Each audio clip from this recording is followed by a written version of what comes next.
വോട്ടെടുപ്പിന് ദിവസങ്ങൾ മാത്രം അവശേഷിക്കുമ്പോൾ പരമാവധി ഇടങ്ങളിൽ പര്യടനം നടത്തി വോട്ടുറപ്പിക്കാനുള്ള ഓട്ടത്തിലാണ് ഇടുക്കിയിലെ സ്ഥാനാർത്ഥികൾ. പ്രധാന നേതാക്കൾ പങ്കെടുക്കുന്ന പൊതുയോഗങ്ങളും റോഡ് ഷോകളും എല്ലാം കൊണ്ട് തെരഞ്ഞെടുപ്പ് രംഗം കൂടുതൽ ഉഷാറിലാണ്.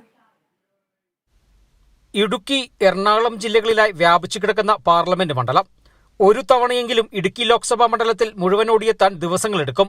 ഇത്തവണ പ്രചരണത്തിന് കൂടുതൽ ദിവസങ്ങൾ കിട്ടിയതിനാൽ സ്ഥാനാർത്ഥികൾക്ക് കൂടുതൽ തവണ ഓരോ മേഖലകളിലും എത്താനായി. കഴിഞ്ഞ 5 വർഷത്തെ പ്രവർത്തന നേട്ടങ്ങൾ ആവർത്തിച്ചു പറഞ്ഞാണ് UDF സ്ഥാനാർത്ഥി ഡീൻ കുര്യാക്കോസിന്റെ വോട്ടഭ്യർത്ഥന. ഇനിയും വിജയിച്ച ആ ഒരു തരത്തിൽ തന്നെ അതിനേക്കാൾ ഭംഗിയായി കാര്യങ്ങൾ മുന്നോട്ട് കൊണ്ടുപോകാൻ കഴിയും എന്ന ഉറച്ച ആത്മവിശ്വാസത്തിലാണ് ഞാൻ തെരഞ്ഞെടുപ്പിൽ മത്സരിക്കുന്നത്. ഏതൊരാൾക്കും ഞാൻ സമീപസ്ഥനായിരിക്കും. ഈ നാടിന്റെ ഒരടുത്ത ബന്ധുവായി എപ്പോഴും ഞാൻ ഉണ്ടായിരിക്കും എന്ന് സൂചിപ്പിക്കട്ടെ. കേന്ദ്ര സർക്കാരിനെതിരായ വിമർശനങ്ങളാണ് LDF സ്ഥാനാർത്ഥി ജോയ്സ് ജോർജ് വോട്ടർമാരോട് ആവർത്തിച്ചു പറയുന്നത്.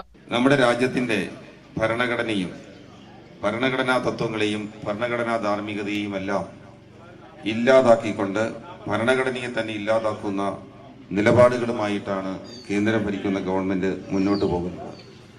രാജ്യത്തെ ദളിതരും രാജ്യത്തെ ന്യൂനപക്ഷങ്ങളും രാജ്യത്തെ പിന്നോക്ക ജനവിഭാഗങ്ങളും ഉൾപ്പെടെയുള്ള ആളുകൾ വേർതിരിച്ചു നിർത്തപ്പെടുകയും അവകാശങ്ങൾ നിഷേധിക്കപ്പെടുകയും പാർശ്വവൽക്കരിക്കപ്പെടുകയും അവരുടെ കിടപ്പാടങ്ങളിൽ നിന്ന് പുറത്താക്കപ്പെടുകയും ഒക്കെ ചെയ്യുന്ന ദുരവസ്ഥയും രാജ്യത്തുണ്ട്. വൈകിയാണ് എത്തിയതെങ്കിലും NDA സ്ഥാനാർത്ഥി സംഗീത വിശ്വനാഥനും മറ്റു മുന്നണി സ്ഥാനാർത്ഥികൾക്കൊപ്പം ഓടിയെത്തിക്കഴിഞ്ഞു. പല പദ്ധതികളും ഇവിടേക്ക് എത്തിക്കാൻ ശ്രമിച്ചെങ്കിലും അതെല്ലാം ഭരണമില്ലാത്തത് കൊണ്ട് തന്നെ കൃത്യമായി വിനിയോഗിക്കാൻ സാധിച്ചിട്ടില്ല എന്നുള്ള ഒരു സാഹചര്യം നമ്മുടെ മുന്നിൽ നിൽക്കുമ്പോൾ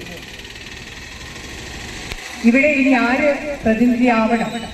പ്രത്യേകിച്ച് നമുക്കറിയാം, ഇന്ന് കേന്ദ്ര ഗവൺമെന്റ് നാളുകളിൽ ഭരിക്കാൻ പോകുന്നത് തീർച്ചയായിട്ടും മോദിജി എന്ന് തന്നെയാണ് എല്ലാവരും ഉറപ്പിച്ചിട്ടുള്ളത്. വോട്ടെടുപ്പിന് ഇനി ദിവസങ്ങൾ മാത്രം. പ്രചരണത്തിന്റെ അവസാന ലാപ്പിലേക്കുള്ള ഓട്ടത്തിലാണ് സ്ഥാനാർത്ഥികൾ. ഈ ഓട്ടം പൂർത്തിയാക്കി വേണം പ്രചരണത്തിന് കൊട്ടിക്കലാശം നടത്താൻ. Bineesh Antony, Kerala vision news, Idukki.